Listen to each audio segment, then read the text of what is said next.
Dalam 2 minggu terakhir, harga saham BMRI telah turun 22%. Dan penurunan harga saham ini terjadi setelah BMRI merilis laporan keuangan full year 2024-nya. Dan ketika penurunan harga saham BMRI ini terjadi cukup drastis seperti ini, banyak orang mengatakan, yuk serok BMRI, serok BMRI. Apakah benar demikian? Kalau menurut saya, stop, jangan buru-buru serok. Kita harus mempelajari dulu bagaimana fundamental BMRI, bagaimana prospek tahun 2020 ini. Kalau kita yakin bahwa tahun 2025 ini BMRI bisa pulih, nah di situ baru kita serok. Nah di video kali ini kita coba spill ya mengenai kinerja BMRI secara sepintas. Jadi pastikan teman-teman tonton video ini sampai selesai ya.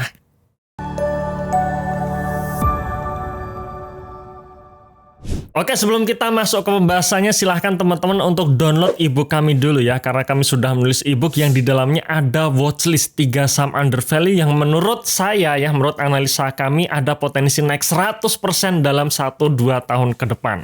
Overview mengenai saham tersebut ada dalam ebook ini. Ebook ini bisa di-download secara free ya, linknya di bawah ini. Silahkan teman-teman download dulu sebelum melanjutkan menonton.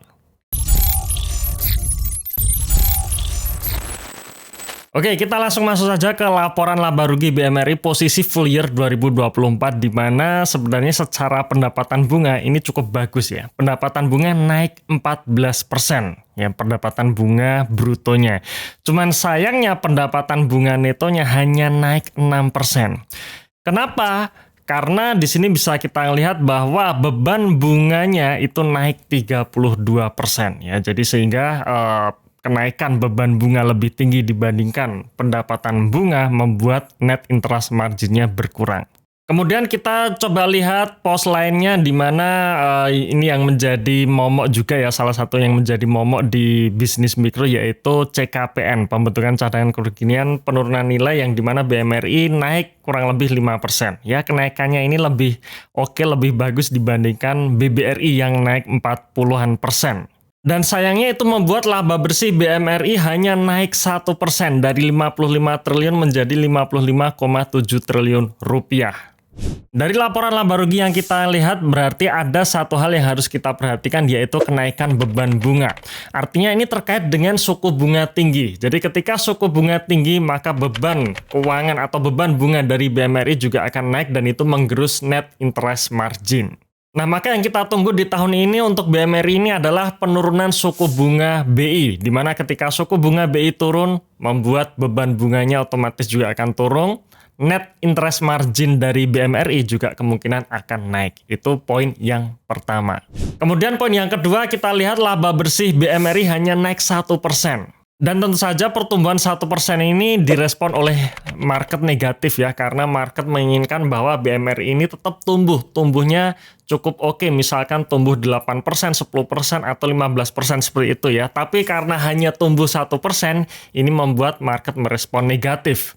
Nah, sekarang pertanyaannya adalah, apakah di tahun 2025 ini ada potensi kenaikan laba bersih? Tentu saja ada ya, dua hal. Pertama adalah kenaikan pendapatan bunga, yang kedua adalah penurunan beban bunga. Nah, tadi di slide awal bahwa kita melihat pertumbuhan pendapatan bunga BMRI naik cukup oke, 14%. Sekarang pertanyaannya, apakah pertumbuhan pendapatan bunga ini bisa berlanjut di tahun 2025 ini? Kita perlu melihat rasio-rasio yang lain.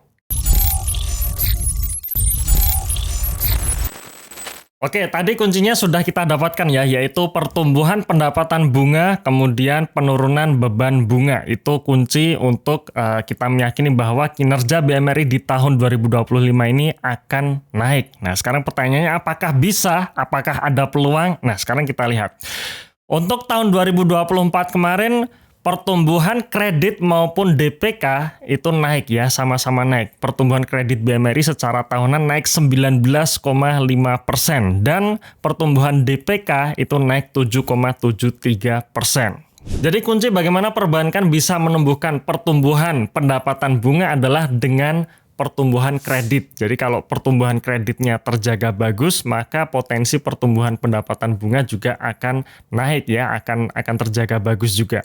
Lalu bagaimana pertumbuhan kredit itu bisa terjadi? Jawabannya adalah ketika pertumbuhan DPK atau simpanan itu juga terjadi. Kenapa? Karena simpanan ini ibaratnya peluru ya. Jadi kalau pelurunya habis maka ya bank tidak bisa ekspansi lagi. Itulah kenapa pertumbuhan dari kedua sisi ini baik itu simpanan maupun pinjaman itu harus terjadi untuk kita bisa meyakini bahwa ada potensi pertumbuhan pendapatan bunga.